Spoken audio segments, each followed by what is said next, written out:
गाड़ी है, लगता है वो घर पे होगा।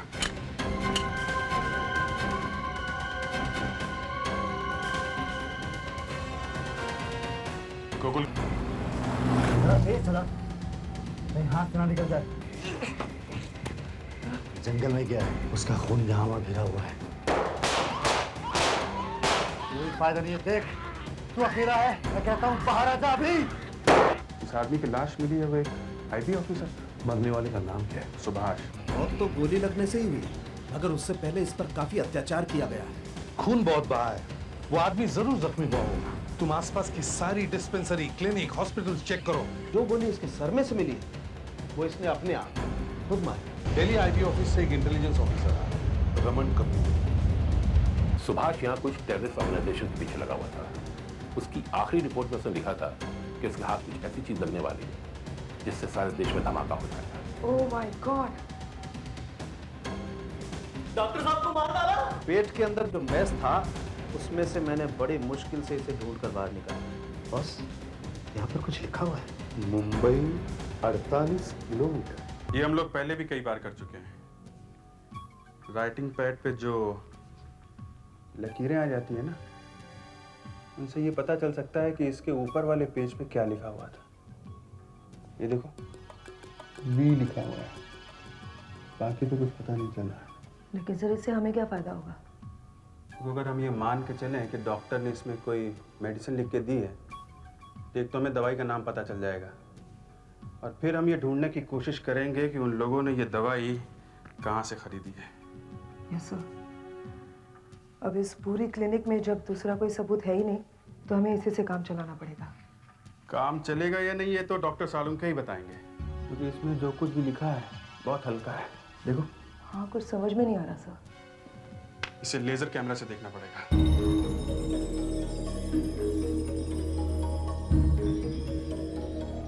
दिखाओ तो क्या है। कुछ समझ में नहीं आ रहा है सर, क्या लिखा हुआ है? इसे हम लेजर इंप्रेशन लिफ्टिंग डिवाइस पे लगा के देखते हैं। ये लेजर कैमरा है, इसकी बीम इस पेपर को ऊपर से स्कैन करेगी और फिर बाद में हम इस पेपर को नीचे से स्कैन करेंगे इस एंगल पर। इस पेपर पे जहां कहीं भी उतार चढ़ाव होंगे वो उस कंप्यूटर पे रिकॉर्ड हो जाएगा, और फिर ऊपर वाली और नीचे वाली इमेज को जब हम मिला के देखेंगे तो हमें पता चल जाएगा कि इस पेपर पे क्या लिखा हुआ है। अब इस डिवाइस को ऑन करता हूं।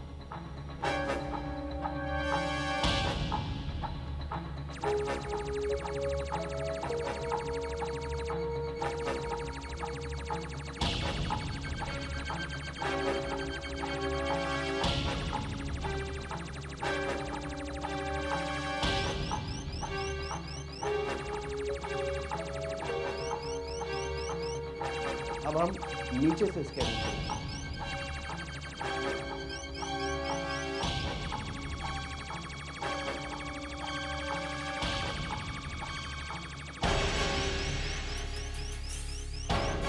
ये देखिए, वेरोक्सिन 50 mg। इसके ऊपर वाले कागज पर वेरोक्सिन लिखा हुआ था। जब किसी को बहुत दर्द होता है तो डॉक्टर ये दवाई देता है। It's a pain killer. गोली निकालने के बाद भी बहुत दर्द होता है। उन लोगों ने रात को ही दवाई खरीदने की कोशिश की होगी। अभिजीत सर, एक काम करो, उस क्लिनिक के आसपास जितनी भी दवाई की दुकानें हैं जो रात भर खुली रहती है, उनका पता करो। सर उस क्लिनिक के कंपाउंडर को हम अपने साथ लेकर आए हैं। लेके आओ। Yes sir. उस कंपाउंडर को बहुत कुछ मालूम होगा। सर आइए। आपके क्लिनिक के आसपास कितनी दवाई की दुकानें हैं जो रात भर खुली रहती हैं? एक दुकान है सर, चेतन मेडिकल स्टोर। चेतन मेडिकल स्टोर्स। सर अभी तक हमें सिर्फ इतना अंदाजा है कि ये 2 या 3 लोग हो सकते हैं, जैसा आपने जंगल में बताया था गोलियों के शेल्स देख के। हाँ, फिर? सर जंगल से ये लोग सरला क्लिनिक में गए, वहां पे डॉक्टर को मारा, और वहां से चेतन केमिस्ट के पास गए होंगे, करेक्ट? Yes sir. अब सर जिसे गोली लगी है वो तो गया नहीं होगा केमिस्ट की दुकान पे। ये दूसरा या बाकी दूसरे दोनों ये गए होंगे। सर उस दुकान से हमें उनके हुलिया के बारे में पता चल सकता है, और ये भी पता चल सकता है कि कितने लोग थे, और वहां से वो लोग कहां गए होंगे शायद ये भी पता चल जाए। Correct. So you better start moving. जल्दी से जल्दी जाके इंक्वायरी शुरू करो, कहीं वो लोग ज्यादा दूर जाने न पाए। Yes sir. मूव। अब देखिए रमन साहब, ये वो जंगल है, समर जंगल, जहां हमें सुभाष की लाश मिली थी, मुंबई से 15 किलोमीटर की दूरी पर। और ये जो बड़ी लाइन है वो मुंबई से 48 किलोमीटर की दूरी पर है। सर हमें सुभाष की लाश यहाँ मिली है, मुंबई से 15 किलोमीटर दूर। करेक्ट। तो सर सुभाष इसी रास्ते से या तो फिर आ रहा होगा या जा रहा होगा। करेक्ट। तो सर हमें इसी रास्ते पर 48 किलोमीटर आगे जाकर देखना चाहिए। मुंबई 48 किलोमीटर, पेपर पे लिखा हुआ है मुंबई 48 किलोमीटर। ये जो पेपर पे लिखा हुआ है मुंबई 48 किलोमीटर, ये इंफॉर्मेशन इतनी इंपॉर्टेंट है कि सुभाष उस पेपर को खा गया। ऐसे क्या हो सकता है ये मुंबई 48 किलोमीटर? इसका एक ही मतलब है कि मुंबई से 48 किलोमीटर पे कुछ होने वाला है। क्या? ये वही लोग होंगे, वो टेररिस्ट जिनके पीछे सुभाष लगा हुआ था। या तो ये वहां मिलेंगे या वहां कुछ गड़बड़ करेंगे। हो सकता है और नहीं भी हो सकता है। आपका अंदाजा क्या है? मेरा अंदाजा ये है कि इस रास्ते पर सुभाष ने वो चीज जरूर छुपाई होगी जिसके पीछे वो लोग पड़े हुए हैं। You mean that list? Correct, वो लिस्ट। देखिए, यहां एक बड़ा जंगल है मुंबई से 48 किलोमीटर की दूरी पर। सुभाष ने यहीं छुपाई होगी वो लिस्ट। Let's go.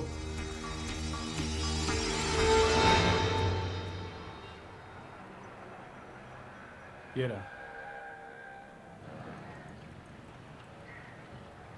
सुनिए, परसों सारी रात आपकी दुकान खुली हुई थी क्या? जी हाँ, हमारी दुकान तो हर रात खुली रहती है, डे एंड नाइट है। आपके यहाँ से परसों किसी ने दवाई खरीदी थी? वेरोक्सिन? जी मैं तो रात को दुकान पर होता नहीं हूँ, लड़का होता है, उसे ही मालूम होगा। लड़का कहाँ है? वो अंदर सो रहा है, उठाऊँ उसे? हाँ जरा 2 मिनट के लिए प्लीज। अच्छा।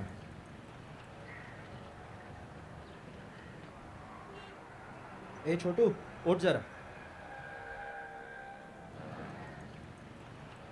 आजा आजा। जी ये है। जी साहब। पैसा देना। देखिए जरा, ये दवाई परसों किसी ने खरीदी थी आपके यहाँ से? वेरोक्सिन परसों रात को एक स्ट्रिप बेची थी साहब। किसको बेची थी? वो 2 लोग गाड़ी में आए थे, वही लेके गए। 2 ही लोग थे? वैसे तो 3 थे, लेकिन एक सामने गाड़ी में बैठा हुआ था। गाड़ी में बैठा हुआ था? गाड़ी का रंग क्या था? हाँ, सफेद रंग की गाड़ी थी साहब। शायद उनकी दूसरी गाड़ी एक पंक्चर हो गई थी। ये पंचर का तुम्हें कैसे पता चला? उन्होंने पूछा साहब मुझसे। क्या क्या पूछा था? यही कि यहाँ कोई आसपास पंक्चर की दुकान है क्या? तो तुमने क्या कहा? मैंने बताया साहब, ये 2-3 दुकान छोड़ के एक बाजू में पंक्चर की दुकान है। दुकान का पता क्या है? कहाँ है? ये जरा लेफ्ट साइड जाएंगे तो। अच्छा ठीक है, थैंक यू। चलो।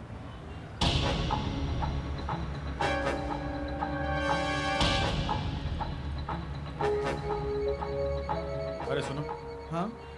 परसों देर रात यहाँ पे कोई सफेद गाड़ी आई थी पंचर ठीक करवाने के लिए? नहीं, परसों रात कोई नहीं आया था यहाँ। परसों पूरी रात कोई नहीं आया था। ना घबरा क्यों रहा है? हाँ? नहीं साहब, सच कोई नहीं आया था। देखो, हम लोग CID से हैं, तुम्हें कुछ नहीं होगा। सच सच बताओ, आई थी? साहब, मुझे कोई खतरा तो नहीं ना साहब? नहीं नहीं, कुछ नहीं होगा, बताओ। हाँ, एक सफेद रंग की गाड़ी आई थी। गाड़ी यहाँ आई थी? अच्छा फिर? 2 लोग थे साहब। मैंने उनके गाड़ी से टायर निकाला और पंक्चर बनाने के लिए अंदर लेके आया साहब।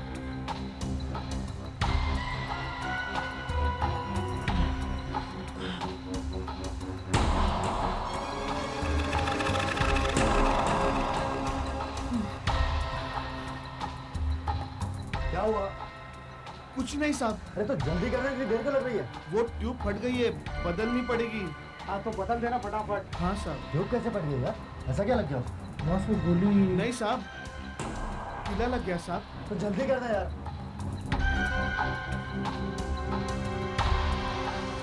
जैसे ही मैंने गोली देखी ना साहब, मेरी तो हवा ही निकल गई साहब। मैंने सोचा कि राजू बेटे, अगर तूने इन्हें सच सच बता दिया कि गाड़ी के टायर में गोली मिली है तो ये तो तुझे जिंदा नहीं छोड़ेंगे, इसलिए मैंने झूठ बोल दिया साहब। वो गोली कहाँ है? ये रही साहब।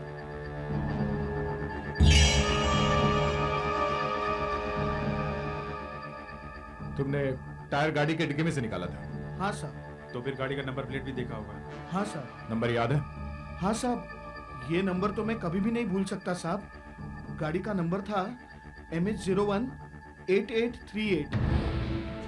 अंधे को क्या चाहिए, एक आंख या तो दो मिल गए? कमाल हो गया, गाड़ी का नंबर भी मिल गया। एसीपी साहब को बता देता हूँ।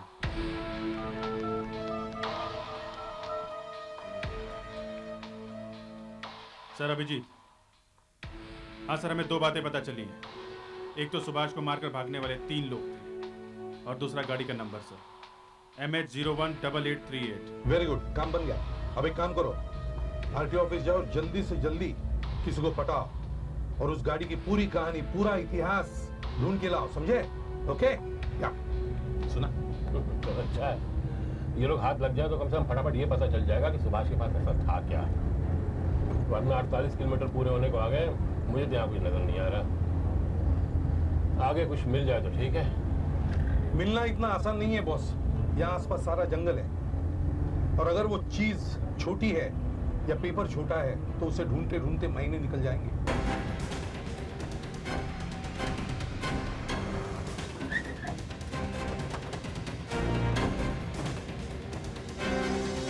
MH018838, यही गाड़ी है। लगता है वो घर पे होगा।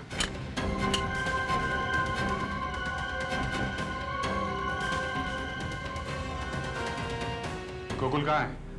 वो सुबह सुबह कहीं चला गया है। कहाँ गया?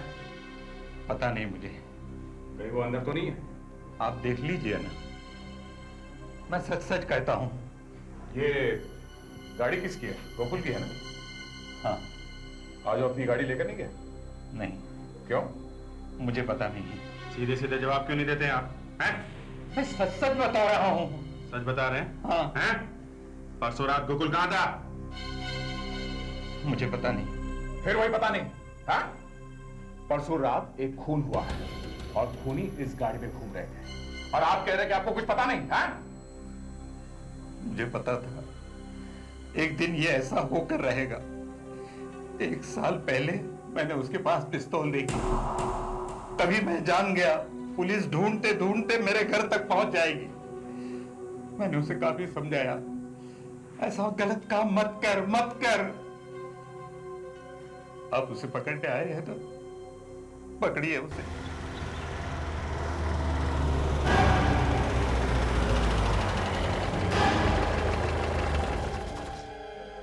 तो रामू की गाड़ी है। बिल्कुल आ गया।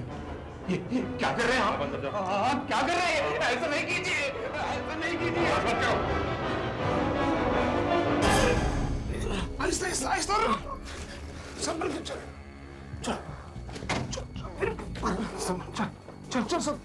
चल ना यार।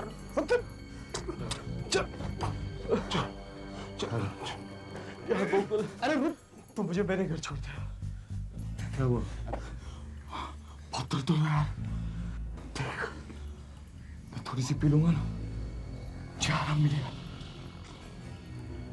न जाने उस डॉक्टर ने क्या दवाई दी, कुछ असर नहीं हो रहा है। मैं शाम को दूसरे डॉक्टर के पास ले चलूंगा, तो चल अभी अंदर तो चल, देख बहुत टेंशन है। हाँ हाँ, सब तो ठीक हो जाएगा, चल ना यार। हाँ, चल चल, हाँ लेके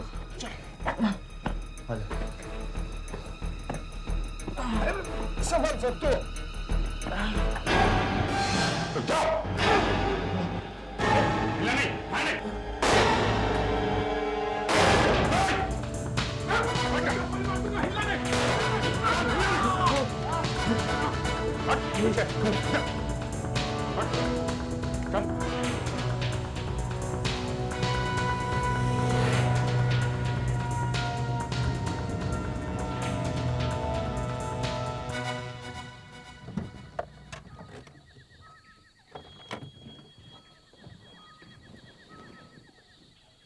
ये लो आ गए, मुंबई 48 किलोमीटर।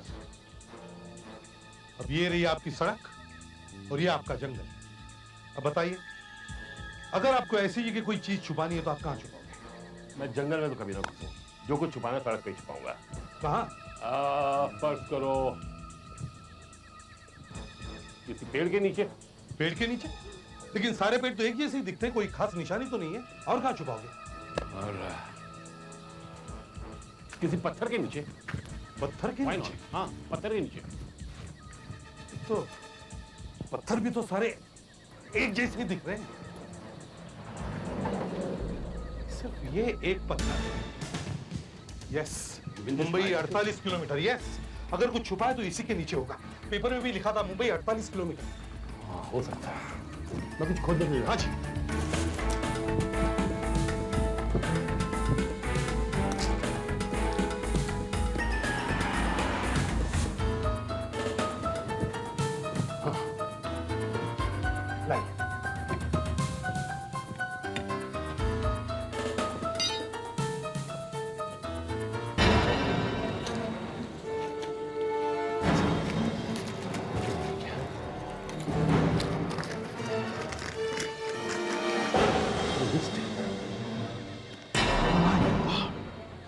ये तो देश के बड़े बड़े लोगों के नाम है। ये देश के दुश्मन हैं, धोखा दे रहे हैं, आतंकवादियों के हाथों देश को बेच रहे हैं। ये खबर तो देश को हिलाकर रख देगी। सर, जीप की तलाशी लो।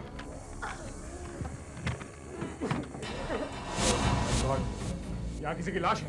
लाश है? हाँ। हिलाने। तूने कहा था तूने सब कुछ छोड़ दिया है, मगर तू नहीं सुधरेगा, तू कभी नहीं सुधरेगा। किसकी लाश है ये? हैं? किसकी लाश है ये? हमें नहीं मालूम साहब। नहीं मालूम? नहीं, हमें नहीं मालूम। नहीं मालूम? नहीं मालूम साहब। बताओ। सब गोली में चला सब। बता दो साहब। इस लिस्ट में इतने बड़े बड़े लोगों के नाम हैं, मेरे तो होश उड़ के पड़ते हैं। इन्हें जरूरत क्या पड़ती है सब करने की? अपने देश के साथ धोखा? छी, जिस थाली में खाते हैं उसी में छेद कर रहे हैं। बेचारे सुभाष की जान ले ली इन लोगों ने, मगर उसकी कुर्बानी बेकार नहीं जाएगी। रामन साहब, एक एक को पकड़ो और फांसी पर लटका दो। कल के अखबार में छप जाएगी लिस्ट। सुबह सुबह पर नाम पढ़ेंगे तो जान हलक में लग जाएगी इन बदमाशों की।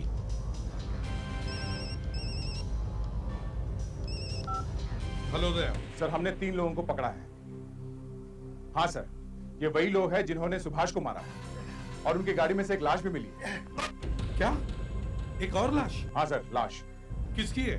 सर, ये लाश इंटेलिजेंस ऑफिसर रमन कपूर की है सर। क्या? हाँ सर, वही ऑफिसर जो दिल्ली से आने वाला था। तो फिर ये फोन मत करो। सर, जो आदमी आपके साथ है वो इन लोगों का साथी है और बहुत ही खतरनाक है sir. Close the phone please. Sir, hello hello hello sir. क्या हुआ? फोन कट गया। लगता है उस नकली रमन कपूर को पता चल गया है कि हम लोग उसकी सच्चाई जान चुके हैं। इसका मतलब एसीपी साहब की जान खतरे में है।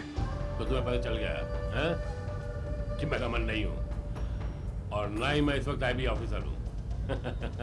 इसलिए कि जानते मैंने कितना बड़ा खतरा मोल लिया, अपने आप को सीआईडी के हाथों बता लिया। लेकिन तुम्हें पता नहीं चला ना कि मैं आईबी ऑफिसर नहीं हूँ। I should have checked. पिछली बार जब हम मिले थे तब तो तुम आईबी ऑफिसर थे। हाँ, मैं आईबी ऑफिसर था, लेकिन मुझे निकाल दिया गया।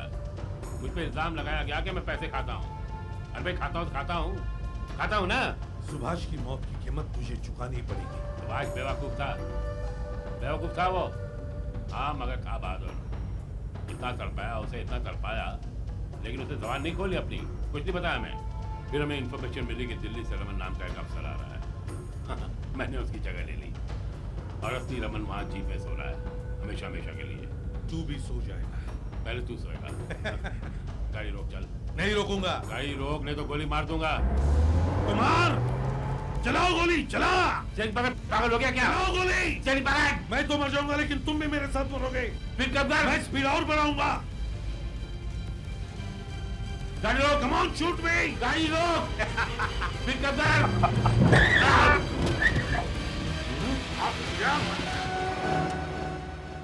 अब बोल। 2 ऑफिसर के खून के और देशद्रोह के जुर्म में मैं तुम्हें गिरफ्तार करता हूं।